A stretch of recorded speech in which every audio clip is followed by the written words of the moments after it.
Hello everyone. Are you on the hunt for your first AMG? I've never historically been much of a Mercedes fan, but it seems every single day that I get closer to my 30th birthday and therefore old age, the appeal of these Mercs becomes stronger and stronger. After all, I think all of us in some way like the idea of a car that can combine luxuriousness and practicality and comfort with that kind of sledgehammer performance that you get from a nice big V8. Now, my personal favourite is and may always be the W204 generation with the 6.2 litre naturally aspirated M156 engine. However, there's still a fair amount of money, and so they may be a little bit beyond budget. And I'm always happy to provide consumer advice and alternatives for people looking for cars. Now, it might be that you're looking for, say, a slightly older car for whatever reason. Now, you could go with the C43, which I've already reviewed on the channel. A lovely car indeed, and actually a pretty good performer, all things considered. However, that is now really a proper classic car, and so if you're looking at this as a daily car or an only car, maybe a little too impractical or risky to buy. The next thing on from that will be the C32. However, a supercharged V6, as nice as it is, doesn't really have the appeal of a V8, does it? And I think for most, when you think AMG, you think V8. Sure, there's a whole crowd of people now for whom AMG means a little sporty pop and banging 2-litre turbo, but that's not me. And so you are really left with this, the C55. Yes, of course, you could get something like the SLK or an SL or an E-Class, but if you want something that is the best combination of sporty and practical, well, the C-Class is always going to be a safe bet. And you can pick one of these up from about £10,000 to £12,000. And from the outside, even its owner would describe it as a taxi, especially when it's in this stealthy silver paint. And if you're driving it along like I am now in comfort mode, it's actually comfortable, which is something of a surprise. The view out is good, it's nice and airy, it's got a moonroof, which is one of the things that I really love about Mercs. They seem to be real fans of the sunroof when a lot of other manufacturers are ditching them for sexy things like carbon fibre, and I think Merc have just been honest and gone, that's all well and good, but actually people like a roof, and I certainly do. Yes, this feels a little bit last generation in here, because it is, but it also feels fairly well put together. You've even got the old school silver arrow badge at the front still, which is quite nice to see. The dials down here are a little bit sexy with some kind of racy graphics on them and a little V8 logo, just in case you'd forgotten what it was that you were actually driving. And for moving around town, this Slushy-matic 5-speed gearbox is actually pretty good. The one modification made to this car is no doubt the most popular. It's had the exhaust modified so it sounds a little bit more like you expect it to.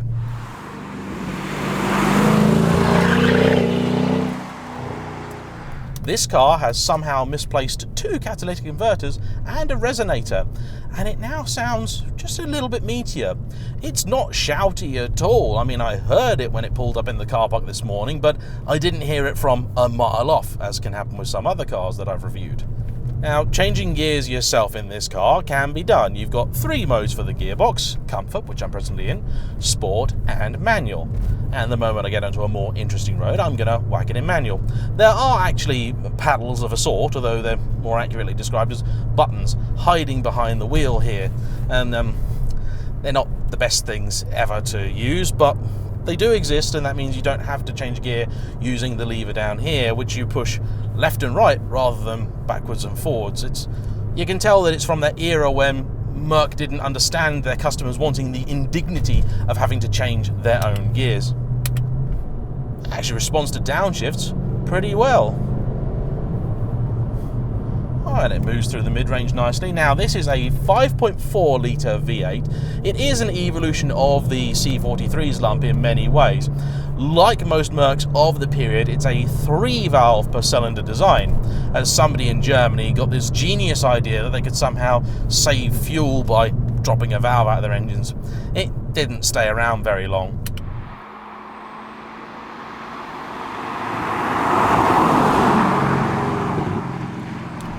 This is also a sort of relation of the lump used in the Mercedes-McLaren SLR, that having a thumping great big supercharger attached to it. And indeed, you can get a supercharged version of this in the C55, which I will hopefully be reviewing soon. The benefit of the naturally aspirated engine is the fact that it's considerably easier on the gearbox.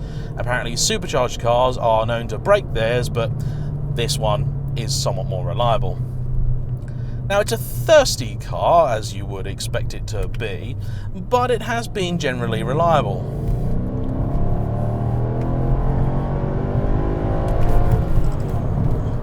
Oh, it does sound lovely when you ring it out, and yes, in manual mode it will bounce against its limiter, and rather than popping and banging or doing anything, it just sort of stops. It's not the quickest to respond to upshift requests, so you do have to tell it to do that a little bit earlier than you think you might. Now what I'm going to do is bump it back into sports mode, let's say, for a little bit, and let it do its own thing while I talk to you guys. Now the steering is a little on the slow side, as I would kind of expect. The chassis is certainly firm, maybe a little firmer than I thought it was going to be. You can really feel what the road is doing. The steering does weighten up as you move it through a corner, but this isn't the sort of car that I'd ever really lean on, I think. It just doesn't feel like it wants to. It's certainly nowhere near as taut as, let's say, an E46 M3, but that's fine, because if you want something like an E46 M3, you're almost certainly just going to go and buy an E46 M3.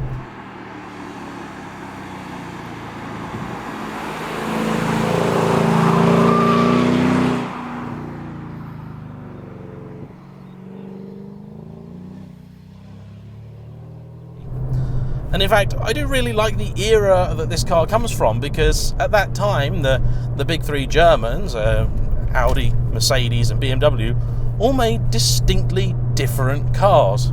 And these days, they all seem to be making essentially the same thing, with them all having sort of turbocharged auto gearbox and now often all-wheel drive models. Now, if you're looking at buying one of these, the problems that afflict them can include the typical rust issues which affect many Mercs this era. However, this particular car seems to be resisting corrosion very well indeed. I'm actually extremely impressed with the condition that the body is in. And it's not because the car hasn't been used. This has quite a few miles on it. In fact, 127,000 of them, and about 50,000 of those have been put on by the current owner, Tom, to whom I'm very grateful for bringing this car out. Servicing it is more or less on par with an E46 M3, and perhaps a little bit cheaper, so you're going to do things about annually, or about 9 or 10,000 miles is what people would recommend, and you do minor and major services, with the minor running you about 250 quid and the major being more along the lines of 600. Now, these engines apparently do like to weep oil just a little bit, and this one's doing that, but not to any major extent, certainly nothing really to worry about. They do also like to snap springs, which is, again, not an entirely uncommon thing. M3s love to do it, my Z4 love to do it, my Alfa Brera love to do it. It's just one of those things to note. These cars do have an appetite for springs, so if you're going to buy one, check those out. In reality, nothing majorly bad is probably going to go wrong, but you'll find the car just sits a little bit oddly.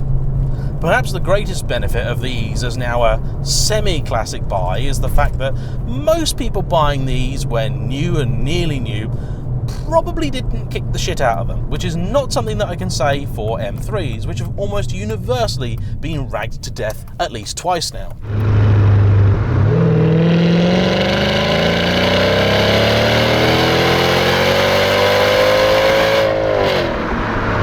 I would say that the exhaust tone in this car is actually pretty perfectly judged. From in here you just get that nice assuring roar, and the performance is respectable. It's about 370 in both horsepower and pounds-foot of torque, so it's technically more than the E46 M3, or, well, it's more torque even than an E92 M3, but the car is, of course, quite a bit heavier than either of those.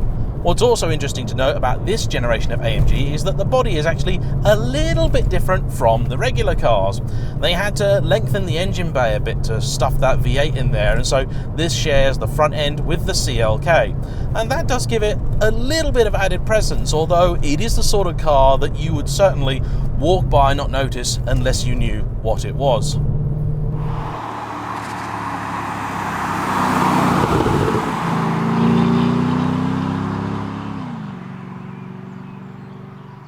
This is not a great road in terms of refinement, but it is an excellent route for testing vehicles, and I must say that this is eating it up very well. I'm driving now at what I'd consider to be about 6 or 7 tenths, and that seems very much where the car is happy. In fact, I don't even mind letting the car change its own gears, which is a very unusual thing for me when I've got a car on a test drive, but in sports mode, it's generally doing what I would tell it to anyway, and other than it trying to change gear in a corner there, which is not the best, but I'm not pressing on that hard, it's doing alright. Lets the engine rev out fairly well in sports mode too, and of course you get that beautiful naturally aspirated throttle response, which is just delicious. And of course that does mean that although the gearbox is a little slow, when you ask it to do something, if it's in the right gear, you'll get it straight away. As is typical with Mercs at the time, this doesn't have the widest rears, and I'm almost certain it won't have a limited slip diff as standard either, so if you want to take liberties with it in poor conditions, you better be ready to catch it, because things can go sideways and wrong very quickly indeed.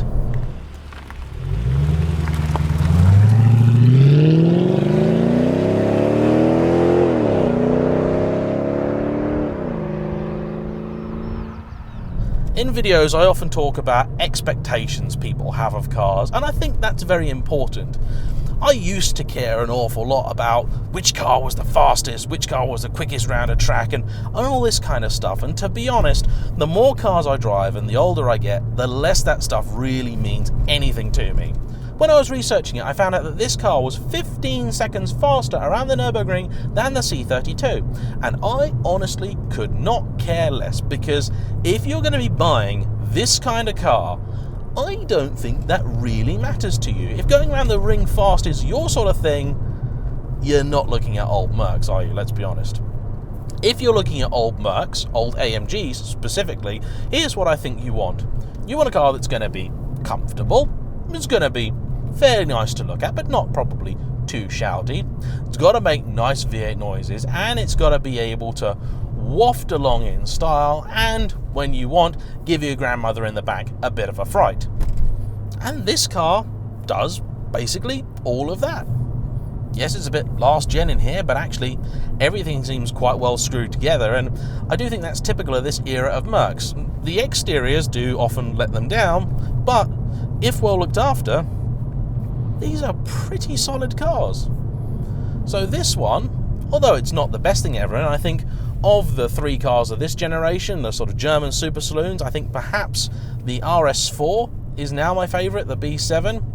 This is a fine machine indeed, and it's a very different car to both the Audi and the BMW. So if you're on the hunt for your first AMG, having driven both older and newer cars, I can assure you this is a true AMG.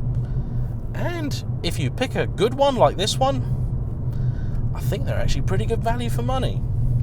So, there you go. Hope you've enjoyed this brief little look at a somewhat forgotten Merc. Thanks for watching. Hit the like button, comment below, subscribe if you haven't already, because it does make a big difference to me and the channel, and we'll see you for the next one. Bye bye.